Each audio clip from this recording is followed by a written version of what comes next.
Hello, everyone, and welcome to today's episode of Labor Live at 12:05. My name is Alex Jorgensen, and I'm the Deputy Political Director here at the Alaska AFL-CIO. And we're back with another episode of breaking down different issues that are happening in Juneau and how they impact Alaska's working families. We have an incredible guest, a multi-time guest on the program, Patrick FitzGerald, the Political Coordinator for Teamsters Local 959. Welcome to the program. Yeah, thanks, Alex. Thanks for having me. Yeah, of course. And I know we have a topic today, which is going to be a kind of legislation you all are pushing to regulate commercial autonomous vehicles. But before we kind of dive into that, I know you're out there in the Mat-Su on the strike line with the bus workers of Durham School Services. I wonder if you could just provide a little bit of an update about how that strike's going. Yeah, thanks, Alex. So, as you guys can see, I'm inside a vehicle right now. I was really hoping to do this interview out on the strike line with all of our members out here, but the wind is absolutely whipping, and you wouldn't be able to hear a thing had I been out there. But the strike line's going really good. Our group is holding pretty firm. The men and women down there are, they're pretty resilient. We've been through 15 below to gusting winds to heavy rain and everything in between. So we're a pretty resilient group here. We're still getting really good numbers, turning out, 70, 80 people a day. It's been going pretty good. Yeah, and folks, again, if you are driving in the Mat-Su Valley and you see these people on the side of the road, give them a honk. I just know that gives people so much motivation and fuel to keep on going. And better yet, if you're able to stop by and visit the strike line, please do. You can contact Patrick on how that can happen. If you want to drop off snacks, if you just want to show some good old-fashioned solidarity, that's what really builds our labor movement and keeps worker power high. So thanks for providing that update, Patrick. But now kind of diving into autonomous vehicles. Wow, sounds very scary. I know there's a lot of autonomous vehicles, kind of a big craze. I've never been in one, but I think people commonly think of, Waymos, like autonomous taxis, as kind of the biggest application of autonomous vehicles that they've seen. But your legislation is kind of addressing something different, and that's autonomous commercial vehicles. And those are Senate Bill 148 and House Bill 217. So I was wondering if you could kind of give us a little bit of background on kind of what this legislation is all about. Yeah, so basically when we kind of started to play with the concept of this legislation, the main idea was for number one, public safety, and number two, job protection. There has been a trending phenomena going on in the lower 48 of autonomous vehicles kind of being implicated more and more into workplaces and kind of filling the roles of what many people would have as jobs.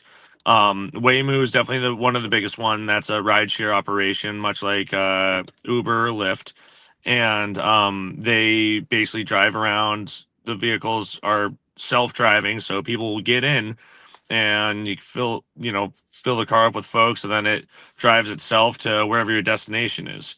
It's very advanced technology, and the technology is continually rapidly advancing. One of the things that our idea was for this legislation is to put a safety precaution parameter around this AI development. There are a ton of stories out there of these autonomous vehicles short circuiting or shutting down in the middle of very busy roadways.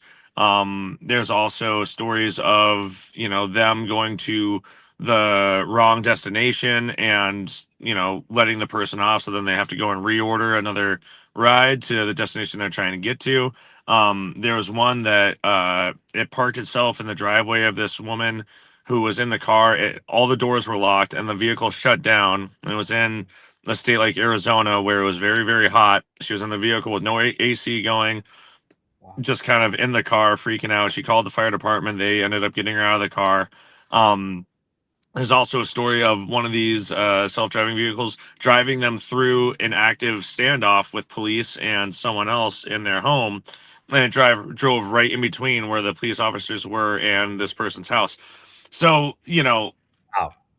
horror stories like that are kind of all over the place, and we know that this technology is going to be improved to where these happen fewer and fewer times. However, it's our position that we think that there should be regulations set in the state of Alaska, since that technology has not gotten here yet, so that there is a safety net for any vehicle operating autonomously. So what House Bill 217 and Senate Bill 148 do is they would require a safety operator to be in the driver's seat of that autonomous vehicle. Now, the safety operator will have to be fully qualified to drive that vehicle, as if, they would have to do anyway. So for an example, if for this, for a commercial truck weight limit of over 10,000 pounds, the person would need to have a CDL, and with the proper endorsements as well.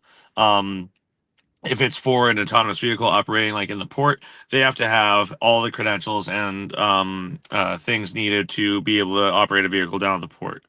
So we're not just getting, any person off the street can go be the safety operator behind any of these autonomous vehicles driving. They have to be Right. fully qualified and able to do the job. And that not only provides a safety net for autonomous vehicles operating in a state where the roads are extremely unpredictable, the weather's unpredictable, but it also is something that will kind of make sure that there is continually jobs available, and that these industries aren't basically able to cut the workers out of career opportunities.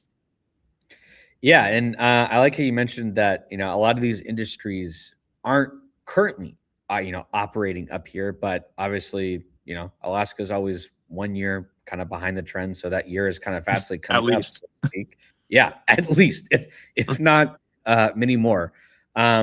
But yeah, I mean, I think it always makes sense, right, to like provide guardrails for Alaskans because we're all going to be on the roads, and I think kind of the thought of a you know two I guess, I don't know the technical terms. I'm not a Teamster, but like a two truck semi truck with two, cargoes on the back rolling down the highway up the Dalton Highway past Fairbanks and kind of crazy frigid temperatures. I think we would all hope that there's someone on board that can, assist if an emergency arises or if for whatever reason, the computer software glitches out and decides to drive on the opposite side of the road for whatever reason, right? Yeah, exactly. And that's something that we're just trying to put some very, and this bill, a lot of misconception happens. This bill does nothing to limit any of the technology or any of the development of this technology in the state of Alaska. It does Right. not do anything to hinder the rights of any company or organization who are operating these self-driving vehicles. The only thing it does is mandates a safety operator to be present in the vehicle when it's operating. Mhm.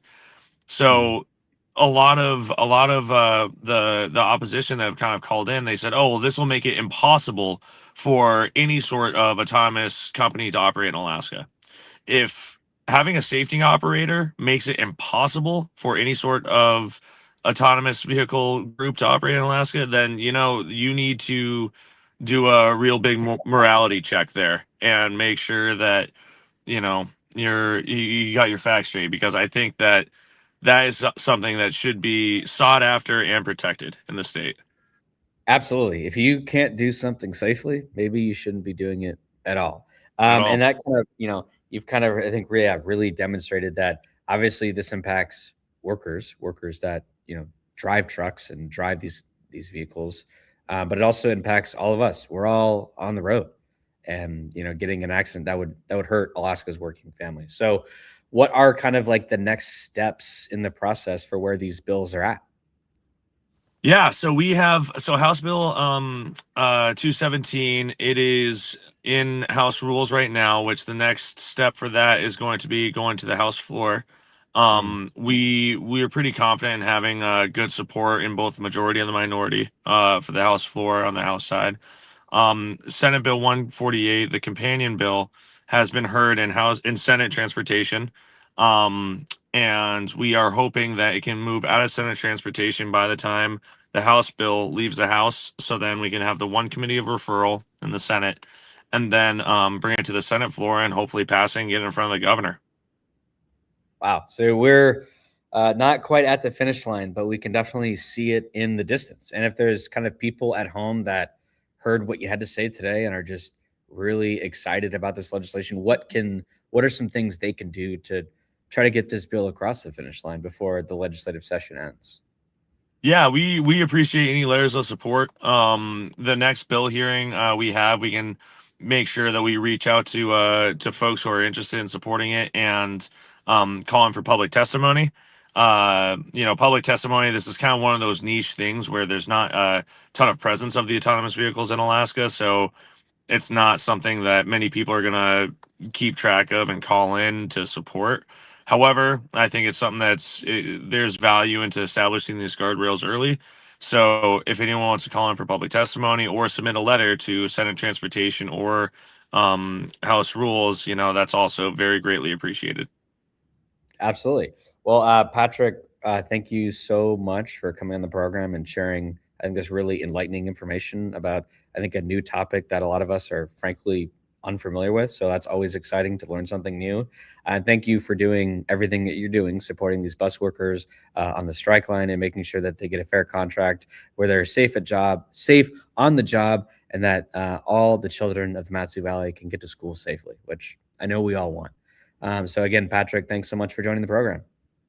Yeah, thank you, Alex. I'm gonna put a plug in real quick here. For any further updates or anything like that on the strike out here in the Mat-Su Valley, please go to Alaska Teamsters.com and go to the Teamsters Connected page. That's where we have all of our strike updates happening. We try to keep as current as possible. And please follow Teamsters Local 959 on social media, Facebook, Twitter, Instagram, for the most up-to-date posts about the strike. Give them a follow, folks. Like their content, boost their content, right? When we share what workers are doing all across the state, it lifts all boats because it really improves the strengths of workers everywhere. So again, Patrick, thanks so much for joining the program. And folks, that is it for today's episode of Labor Live at 12:05. Make sure to tune in next week where Kim Hayes and I will be discussing the history of May Day and its importance to workers around the world. So again, thanks for tuning in.